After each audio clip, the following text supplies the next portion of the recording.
गरुण जी भगवान से प्रश्न करते हैं। गुणवाच यमलोक कियन्मात्रः कीदृशा केन निर्मितः सभाच कीदृशी तस्याम धर्म आस्ते च कैहसः ये धर्ममार्गैर्गच्छन्ति धार्मिका धर्म मंदिरम तान् धर्मान् विमार्गाश्च ममाख्याहे दयानिधे। गरुड़ जी ने कहा, हे दयानिधे, यमलोक कितना बड़ा है, कैसा है, किसके द्वारा बनाया हुआ है, वहां की सभा कैसी है, उस सभा में धर्मराज किनके साथ बैठते हैं। हे दयानिधे, जिन धर्मों का आचरण करने के कारण धार्मिक पुरुष जिन धर्म मार्गों से धर्मराज जी के भवन में जाते हैं, उन धर्मों तथा मार्गों के विषय में भली भांति बताने की कृपा करें। श्री भगवान उवाच। भगवान बोले, शृणुतार्च प्रवक्ष्यामि यद्गम्यं नारदादिभिः तद्धर्मनगरं दिव्यं महापुण्यैर्प्राप्यते यामैर्नैरितोर मध्ये पुरं वै वस्तस्य यत तत्सर्वं वज्रमयं दिव्यम अभेद्यं तत्सुरासुरैः। श्री भगवान ने कहा, हे गरुड़, धर्मराज का जो नगर है, नारद आदि मुनियों के लिए जो मार्ग है, उसके विषय में आपको बतलाता हूं, सुनो।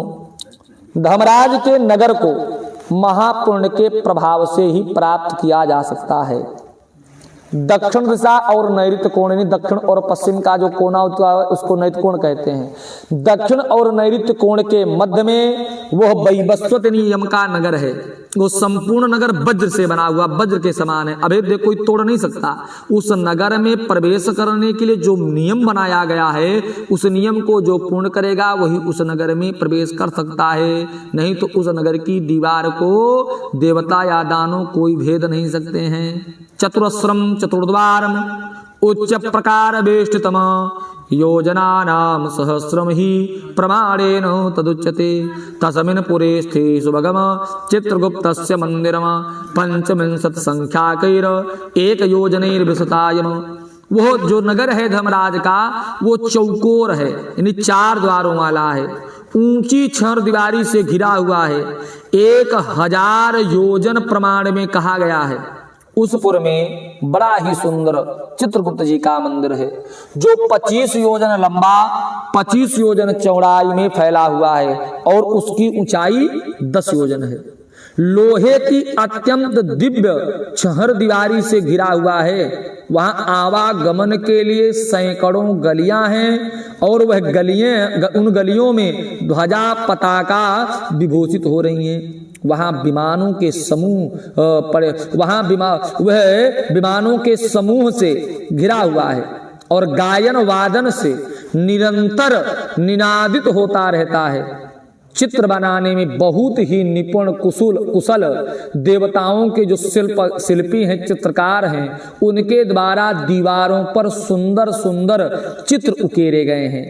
और भगवान कहते हैं कि उद्यानो उपवनई रम्यम नाना विहग पूजितम गंधर्व अप्सरोभिश्च समन्तातो परिवारितम तत्सभायाम चित्रगुप्तः स्वासने परम अद्भुते संसितो गुण गणेदाय आयुर्मनुषाणाम यथायथम। वह उद्यान उपवन आदि के द्वारा रमणीय है। नाना प्रकार के पक्षीगण वहां पर कलरव करते रहते हैं और चारों ओर से गंधर्व और अप्सराओं से घिरा है। उस सभा में परम दिव्य आसन पर अपने विराजमान चित्रगुप्त बैठे हुए सभी प्राणियों के आयु की ठीक ठीक गणना करते हैं। जीव के अच्छे या बुरे कर्म के हिसाब से बिना मोहित हुए जिसने जैसा कर्म किया है, चित्रगुप्त की सत्ता में उसको वैसा ही फल उपभोग करना पड़ता है। भगवान कहते हैं, गुण, चित्रगुप्त के घर के पूर्व और चित्रगुप्त के घर में कोई जबरदस्ती प्रवेश भी नहीं कर सकता है। क्यों? क्योंकि इनका घर अनेक प्रकार की व्याधियों से घिरा है। तत्सर्वं भुंजते तत्र चित्रगुप्तस्य शासनात् चित्रगुप्त आलयात् प्राच्यं जुरास्याति महागृहे दक्षिणस्याम सा शूलस्य लुताभिस्फोटकयोस्तया पश्चिमे कालपाशा स्यात् अजीर्ण अरुचिस्तथा। बताया कि चित्रगुप्त के घर के पूर्व दिशा में ज्वर का, बुखार का एक बहुत बड़ा विशाल घर है। उनके घर के दक्षिण दिशा में शूल रोग, विस्फोटक आदि फोड़ा फुंसी वाले रोगों का घर है। तथा पश्चिम दिशा में काल, पास, अजीर्ण, अरुचि नाम के रोगों का घर है। और उनके घर के उनके चित्रगुप्त के घर के पश्चिम दिशा में उत्तर की ओर राजरोग और पान रोग का घर है। उनके घर के ईशान कोण में सिर की पीड़ा का, अग्नि कोण में मूर्छा का, नैऋत्य कोण में अतिसार का और वायव्य कोण में शीत ज्वर और दाह ज्वर, ठंड और गर्म के बुखार का घर है। कोई जबरदस्ती प्रवेश नहीं कर सकता है। अन्यान्य व्याधियों से चित्रगुप्त का भवन घिरा हुआ है। चित्रगुप्त मनुष्यों के शुभ अशुभ कर्मों को लिखते हैं। हे गरुण, इन्हीं चित्रगुप्त के घर से 20 योजन और आगे बड़ा सुंदर वह धर्मराज का भवन है। 200 योजना नामोचा विस्तार्यामतः स्फुटम 50 प्रमाणेन योजना नाम समुक्षतम तृतम अस्तंभ सहस्त्रैश्च वैदूर्य मणिमंडितम कंचनालंकृतम नाना हरम प्रसादो संकुलम शारदाभृणिभम रुक्म कलशै सुमनोहरम चित्र स्फटिक सोपानम वज्र कुट्टिम शोभितम। वहां से 20 योजन आगे चित्रगुप्त के घर से बड़ा सुंदर धर्मराज का मंदिर है, घर है। वो 200 योजन लंबा, 200 योजन चौड़ा और 50 योजन ऊंचा है। हजारों खंभों ने उस विस्तार वाले विस्तृत धर्मराज के भवन को धारण किए हुए हैं। वैदूर्य मणि से मंडित हैं, स्वर्ण से अलंकृत हो रहे हैं। अनेकानेक प्रकार के हरम का मतलब होता है धनिकों के भवन, और प्रसाद गृह का मतलब होता है देवताओं के मंदिर, राज मंदिर, इनको देवसदन कहा जाता है, से परिपूर्ण है। वह भवन धर्मराज का जैसे शरत काल में ठंडी के महीने में एकदम श्वेत आभा आकाश मंडल में चंद्रमा की प्रकाशित होती है, जैसे एलईडी बल्ब की श्वेत आभा होती है, ऐसे श्वेत प्रकाश से निरंतर प्रकाशित होता रहता है। भगवान कहते हैं स्वर्ण के बने हुए कलशों के द्वारा वह धर्मराज का भवन बहुत ही मनोहर लगता है। उसमें बहुरंगी प्रकार के चित्र, अनेक रंग की पंक्तियों के पंखुड़ियों के समान वज्र के जैसी एकदम मजबूत कुट्टिम माने फर्श जो है वहां की बहुत ही सुंदर, और स्फटिक मणि की सीढ़ियां और हीरा आदि से जड़ी हुई कुट्टिम फर्श सुशोभित हो रही है। गवाक्षों से, गवाक्ष का मतलब होता है रोशनदान, गवाक्षों में मोतियों की झालर लगे हुए हैं और पताकाओं ध्वजों से विभूषित हैं, घंटा नगारों से निनादित तथा स्वर्ण के बने तोरण से मंडित हैं। वहां अनेक प्रकार के आश्चर्यों से परिपूर्ण स्वर्ण के निर्मित सैकड़ों किवाड़े लगे हुए हैं। कंटक जिनमें होते हैं, कंटकारहित वृक्ष हैं, उनकी लताओं से, झाड़ियों से, जो किवाड़ों पर उनकी झाड़ियां लगी हुई हैं, बहुत ही सुशोभित हो रही हैं। इस प्रकार अन्य अनेक प्रकार के भूषणों से विभूषित भगवान विश्वकर्मा ने अपने आत्म योग के प्रभाव से इस नगर का निर्माण किया। एवं आधुन्यैः भूषणैर्भूषितं सदा आत्मयोगो प्रभावैश्च निर्मितं विश्वकर्मणा तस्मिन्स्ते सभा दिव्या शतयोजनम आयता अर्क प्रकाशा भ्राजिष्णु मनो अत्यंत हर्षणी। इसी धर्मराज के भवन में एक बहुत ही सुंदर सभा है। धर्मराज की बहुत सुंदर सभा है जहां पर धर्मराज बैठते हैं। वो 100 योजन के लंबाई में है और अर्क प्रकाश सूर्य के समान स्वतः ही प्रकाशित होती रहती है और सर्वतः काम रूपणी। और ऐसी सभा है कि उस सभा में रहने वाले जो सभासद हैं, जिनकी जैसी इच्छा होती है उनको वह सभा वैसी ही प्रतीत होती है। और वह सभा कैसी है? न चात शीता न चात उष्णा मनो अत्यंत हर्षणी। वहां पर न ठंडी है न गर्मी, वातानुकूलित मन का हरण करने वाली बहुत ही सुंदर 100 योजन के विस्तार वाली वो धर्मराज की सभा है। वहां पर न शोको न जरा तस्याम क्षुतपिपासे न चाप्रियम। वहां पर शोक, जरा, अप्रिय आदि होते ही नहीं है। सर्वे कामा स्थिता यस्याम ये दिव्या ये च मानुषाः, वहां पर देवताओं और मनुष्यों के रस जो भी होते हैं पदार्थ, पेय पदार्थ, भक्ष्य और भोज्य पदार्थ, रसवच्च प्रभूतम चा भक्षम भोज्यम च सर्वदा, रस पदार्थ यानी पेय पदार्थ, भक्ष्य और भोज्य की सभी सामग्रियां उपलब्ध हैं। और ऐसे रस नहीं है, रसवंती तोयानी उष्णानी शीतानी मधुरानी च, वहां पर मधुर जल यानी शरबत और शीतल जल कोल्ड ड्रिंक, उष्ण जल चाय आदि सब उपलब्ध है। पुण्या शब्दा तस्याम नित्य काम फलद्रुमाः, वहां पर कामनाओं को परिपूर्ण करने वाले वृक्षादि हैं। धर्मराज की उस सभा में ऐसे ऐसे वृक्ष हैं कि जिन वृक्षों के नीचे खड़े होकर के हम जो कामना करें वो कामना अपनी पूर्णता को प्राप्त हो जावे। भगवान कहते हैं वह सभा बाधा रहित है, रमणीय है, कामनाओं को पूर्ण करने वाली है। भगवान विश्वकर्मा ने बहुत समय तक तपस्या करके धर्मराज के इस दिव्य नगर का निर्माण किया था। यहाँ पर आता जाता कौन है? काम उग्र तपसो यान्ति सुव्रता सत्यवादिनः, शांता सन्यासिना सिद्धा पूता पूतेन कर्मणाः।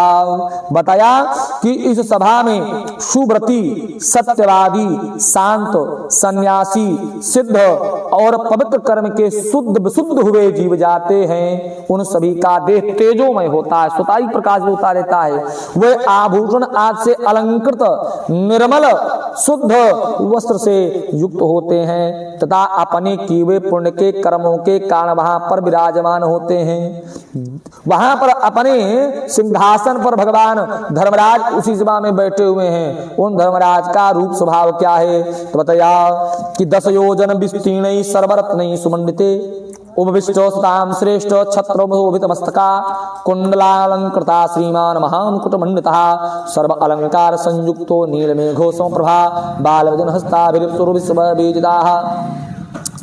उन धर्मराज सरकार की 10 योजन तो लंबाई है, अनेक प्रकार के रत्नों सुशोभित उस सभा में अनुपम एवं उत्तम आसन पर धर्मराज विद्यमान हैं। वह सत्पुरुषों में श्रेष्ठ हैं। उनके मस्तक पर छत्र सुशोभित है और कानों में कुंडल से अलंकृत वही श्रीमान महामुकुट से सुशोभित हैं। वह सभी प्रकार के अलंकारों से समन्वित और आकाश में जैसे नीला मेघ होता है, बादल होता है, वैसी नीली नीली कांति भगवान धर्मराज की है। गंधर्वों के समूह तथा अप्सरागणों का संघ गायन वादन और नृत्य आदि के द्वारा सभी ओर से उन धर्मराज भगवान की सेवा करते हैं।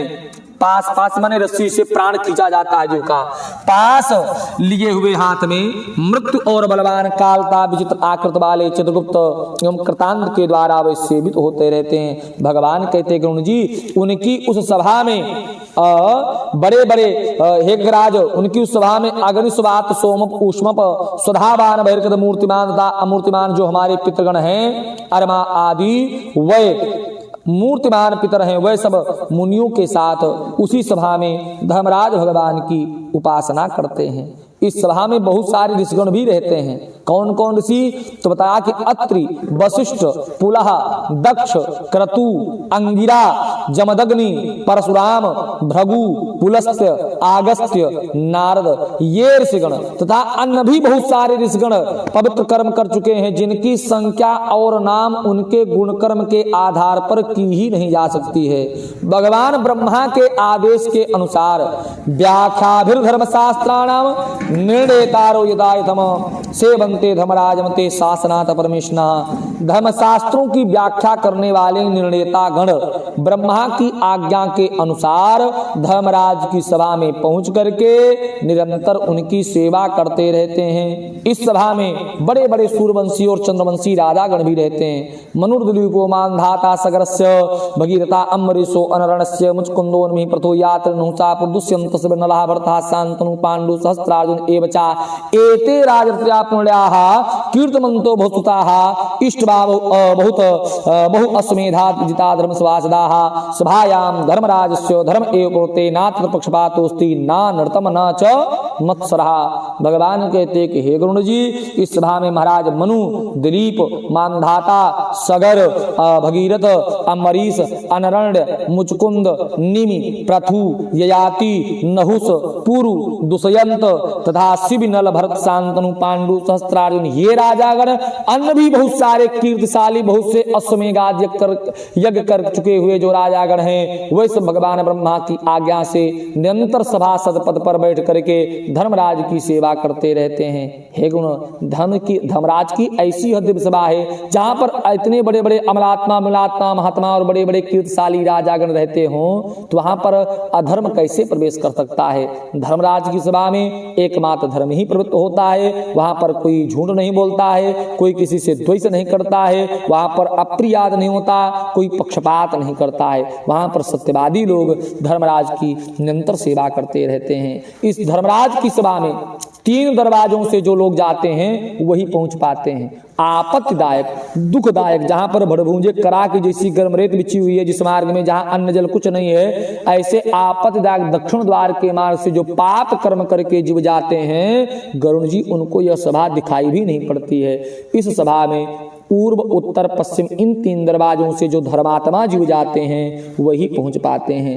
तो इन 3 मार्गों से जो जीव जैसा कर्म करके जाता है उसके बारे में भगवान बताते हैं कि तेने ब्रह्मर्षया यान्ति पुण्या राजर्षयो मलहा अप्सरो गणगंधर्व विद्याधर मोरगाः देवता आराधकस्यानेषु भक्ति परायणः ग्रीष्मे प्रपादान रता माघे काष्ठ प्रदायिनः विश्रामयन्ति वर्षासु भक्तानुदानमानतः दुःखस्यामृतं ब्रूते ते हास्यं तुये सद्धर्मरता ये च क्रोधलोभो विवर्जिताः पितृमातुषे भक्ता गुरुशुश्रूषणे रताः भूमिदा गृहता गोदा विद्यादान प्रदायका पुराण भक्त सोतारा पारायण परायणः।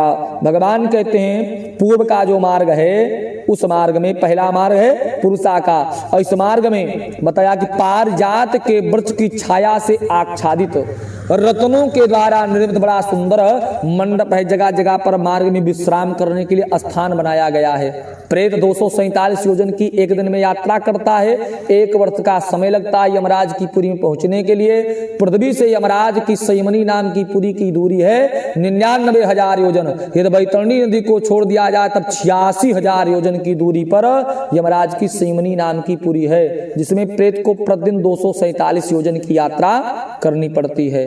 तो 247 योजन की यात्रा के मध्य में जगह जगह विश्राम करने के लिए जो पूर्व वाले मार्ग से जाते हैं उनके लिए पारिजात के वृक्ष की छाया से सघन आच्छादित रत्नों के द्वारा सुंदर मंडप बना हुआ है विश्राम करने के लिए। और आगे भगवान कहते हैं वहां पर इस मार्ग में अनेक प्रकार के विमान हैं, हंसों की पंक्ति के समान शोभित हो रहे हैं। विद्रुमणि तालाब है और उद्यान आदि से व्याप्त है। अमृतमय जो तालाब है वो अमृतमय जल से युक्त है। उस मार्ग में जाता कौन है तो बता, पुण्यात्मा ब्रह्मर्षि, अमलांतरात्मा राजर्षि, अप्सरागण, गंधर्व, विद्याधर, वासुकी आदि महान नाग जाते हैं। और अन्य बहुत से देवताओं की आराधना करने वाले, शिव भक्ति में निष्ठा रखने वाले, ग्रीष्म ऋतु में जो प्रपादान यानी प्याऊ लगाते हैं, माघ के महीने में जो लकड़ी का दान करते हैं, और यदि जब चातुर्मास नहीं प्रारंभ होता है उस चातुर्मास में जो सन्यासी लोग होते हैं वो किसी एक ही स्थान पर रहते हैं 4 महीने के लिए, तो उस काल में कोई बैरागी आ जाए तो उनको रहने के लिए जो जगह देवे और संतों को दान मान आदि प्रदान करे, विश्राम कराने के लिए जो स्थान प्रदान करे, दुखी मनुष्यों से अमृतमय वाणी में जो बात करे, आश्रय प्रदान करे, सत्य और धर्म में रत, क्रोध लोभ से रहित, माता पिता की भक्ति करने वाले, गुरु की सेवा करने वाले, भूमि, गाय, घर, विद्या का दान करने वाले, पुराण के वाचने और श्रवण करने वाले, पारायण पुराणों के पारायण करने में तत्पर रहने वाले पुण्यात्मा पूर्व द्वार के मार्ग से धर्मराज की इस सभा में प्रवेश करते हैं। दूसरा मार्ग है द्वितीय उत्तरो मार्गो महारथैर्विता नरयानो समायुक्तो हरिचंदन मंडितः हंस संसार संकीर्ण चक्रवाको शोभिता अमृतो संपूर्णाद् भाति सौरोरः अनेन वैदिकायां तिभ्यागत पूजका दुर्गा भवान्युष्ये भक्तास्तीर्थो असनातास् प्रभसु ये मृता धर्म संग्रामे अनशनेन मृता ये च वाणस्याम गुरुतः तीर्थो ये मृता विधेह। भगवान कहते हैं गुरु जी दूसरा मार्ग उत्तर का है। जो सैकड़ों विशाल रथों तथा शिविका यानी नरयान पालकी जिसको कहा जाता है, मियाना नरयान से परिपूर्ण है, वह हरिचंदन के वृक्षों से शोभित है। उस मार्ग में हंस और सारस व्याप्त हैं। चक्रवात से शोभित हो रहा है। अमृत तुल्य युक्त जल से परिपूर्ण एक मनोरम सरोवर है।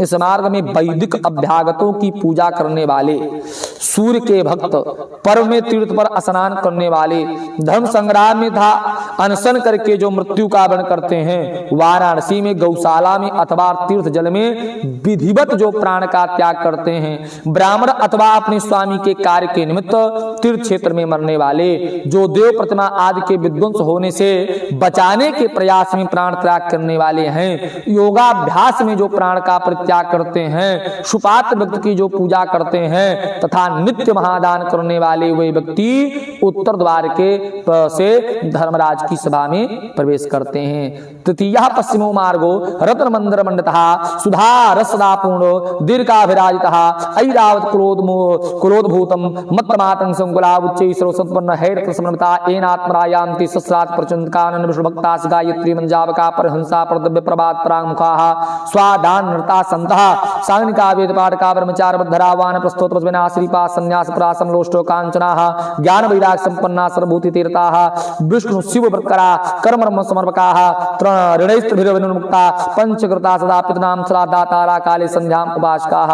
तीसरा मार्ग पश्चिम दिशा का है, जो रत्नों के द्वारा जटित भवनों से सुशोभित है, वह अमृतसर से सदा परिपूर्ण रहने वाली बावड़ियों से युक्त है। यह मार्ग में, इस मार्ग में हाथी और घोड़े भरे पड़े हैं। हाथी ऐरावत वंश के हैं, घोड़े उच्चई श्रवा वंश के हैं जो समुद्र मंथन में प्राप्त हुए थे, इस वंश के हाथी घोड़े हैं। इस मार्ग में जाता कौन है? तो इस मार्ग में आत्म तत्व वेत्ता, सतशास्त्रों के परिचिंतक, भगवान विष्णु के अनन्य भक्त, गायत्री मंत्र का जप करने वाले, दूसरे के प्रति हिंसा भाव का त्याग करने वाले, दूसरे के दूसरे की निंदा से दूर रहने वाले, अपनी पत्नी में संतुष्ट रहने वाले, संत, अग्निहोत्री, वेद पाठी, ब्राह्मण चाहते हैं। ब्रह्मचर्य व्रत का पालन करने वाले, वानप्रस्थ आश्रम के नियमों का पालन करने वाले तपस्वी, संन्यास धर्म का पालन करने वाले तथा श्रीचरण सन्यासियों, मिट्टी के ढेले, पत्थर और स्वर्ण इन सबको एक समान जो मानते हैं, ऐसे स्वभाव वाले ज्ञानी वैरागी जन सभी प्राणियों के हित में जो रत रहते हैं, शिव और विष्णु जी का जो व्रत करते हैं, सभी कर्म को, सभी अपने किए हुए कर्म को जो ब्रह्म में समर्पण करते हैं, देव ऋण, पितृण, मातृऋण, ऋषि ऋण, इन तीनों ऋणों से जो मुक्त रहते हैं एवं सदा पंच यज्ञ में रत रहते हैं, पितरों का श्राद्ध करने वाले, समय पर संध्योपासन करने वाले, नीच की संगति से दूर रहने वाले, सज्जन पुरुषों की संगति करने वाले और उस संगति में निष्ठा रखने वाले, ये सभी जीव अप्सराओं के समूह से युक्त श्रेष्ठ वाहन पर बैठ करके अमृत पान करते हुए धर्मराज की सभा में प्रवेश करते हैं। जीव जब धर्मराज की सभा में प्रवेश करता है तो धर्मराज अपने सिंहासन से उठ जाते हैं और दरवाजे पर उसका स्वागत करने के लिए जाते हैं। और जो धर्मात्मा जीव है ना, वो भी अपने पूर्ण प्रभास, उसके चार भुजा, चार हाथ हो जाती है, जिसे भगवान के पार्षद होते हैं, उसने भी सुंदर पीला अवधारण किया हुआ है, चार भुजा धारण किया हुआ है।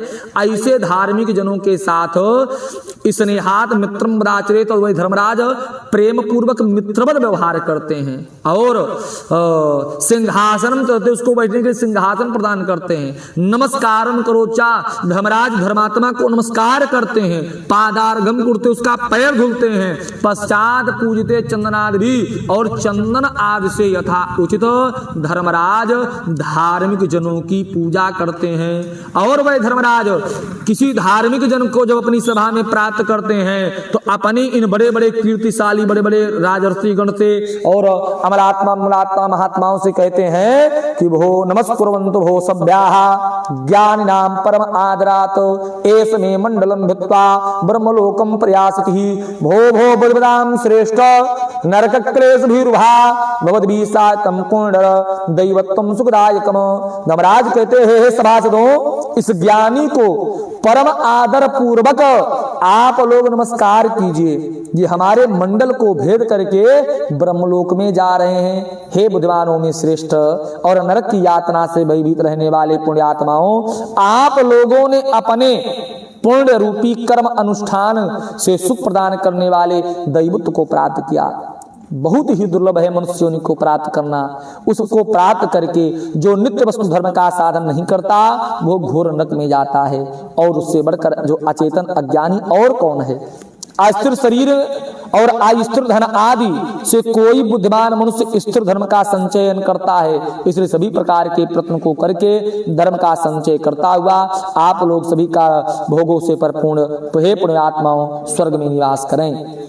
भगवान कहते हैं इस प्रकार धर्मराज की वाणी को सुनता हुआ प्रेम पूर्वक उस सभा में कुछ लोग तो स्थित रहते हैं, कुछ लोग भगवान के परम धाम को चले जाते हैं। जो उस सभा में स्थित रहते हैं वो देवताओं के भक्ष्यभोज पदार्थ का कुछ समय तक सेवन करते हैं और शेष पुण्य के प्रभाव से किसी